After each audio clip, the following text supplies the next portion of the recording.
আজকাল যখনই ক্লাসের জন্য কোনো কোয়ারি আসে, প্রথম কোশ্চেনটাই থাকে, আচ্ছা ম্যাম কত টাকার প্রোডাক্ট পারচেস করতে হবে?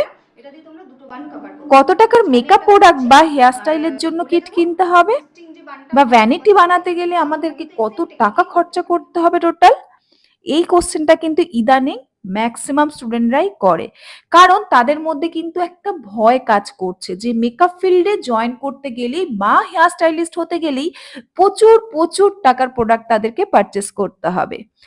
তো অ্যান্সার ইজ সিম্পল, না, সবসময় কিন্তু তার প্রয়োজন পড়ে না।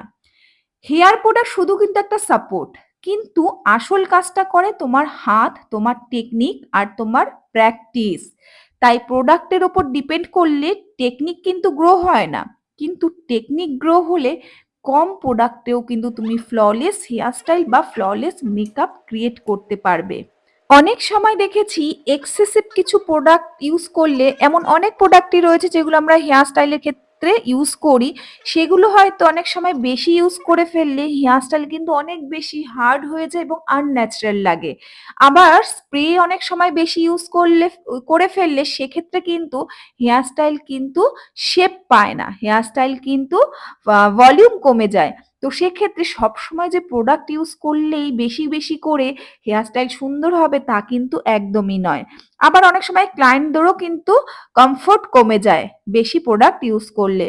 বাট আমি দেখেছি কম প্রোডাক্ট ইউজ করলে স্টাইল হয়ে যায় একদম সফট, এলিগেন্ট এবং ন্যাচারালি পলিশড মনে হয়। এবং সেই ধরনের হেয়ার স্টাইল কিন্তু ক্লায়েন্টরা খুব পছন্দও করে, যেটার মধ্যে একটা ন্যাচারাল ভাইব রয়েছে।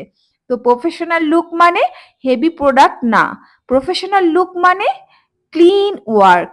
সেই জন্য তুমি যদি বিগিনার হও চিন্তা করো না একদমই, স্টার্ট করো কম প্রোডাক্ট দিয়েই। হ্যান্ড মুভমেন্ট স্মুথ করো, সেকশনিং ক্লিন রাখো আর হেয়ার কন্ট্রোল করা শেখো সবার প্রথমে। দেখবে গ্র্যাজুয়ালি প্রোডাক্ট কমিয়েও হেয়ার স্টাইল কিন্তু লং লাস্টিং করতে পারছো। তো সেই জন্য আমার তো মন্ত্র একটাই আমার ক্লাসে, কম প্রোডাক্ট ইউজ করে কিভাবে তোমরা সুন্দর কাজ করতে পারবে, আজকে সেটা মেকআপ হোক বলবো বা একদম হেয়ার স্টাইলের ক্ষেত্রে। তাই যতটা পসিবল আমি কিন্তু আমার ব্যাচের স্টুডেন্টদেরকে প্রোডাক্টটা কম পারচেস করাই এবং টেকনিকের ওপর বেশি নজর দেওয়াই তাদেরকে। তাই সবসময় মনে রাখবে, তোমার স্কিল, তোমার কনফিডেন্স আর প্র্যাকটিস, এই তিনটেই কিন্তু তোমাকে অন্যদের থেকে আলাদা করতে পারবে। প্রোডাক্ট হলো শুধু একটা টুল, কিন্তু আর্টিস্ট কিন্তু তুমি। So trust your journey, trust your hands, com product, clean technique. এটাই স্মার্ট, এটাই ক্লাসি, এটাই প্রফেশনাল।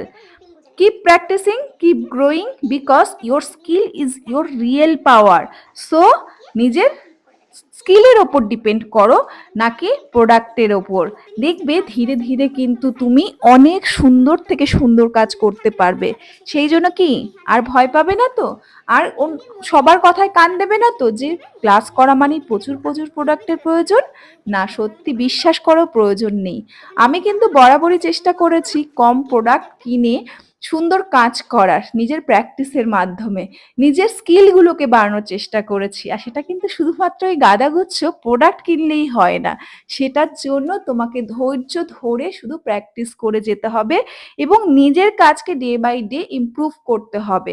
তাই কে কি বলল, কে কি প্রোডাক্ট দেখালো, কে কি তোমাদেরকে বলল এটা কিনে ফেলো ওটা কিনে ফেলো, সেইগুলোর পেছনে না ছুটে নিজের স্কিলের পেছনে ছোটো। ভালো লাগলে অবশ্যই শেয়ার করে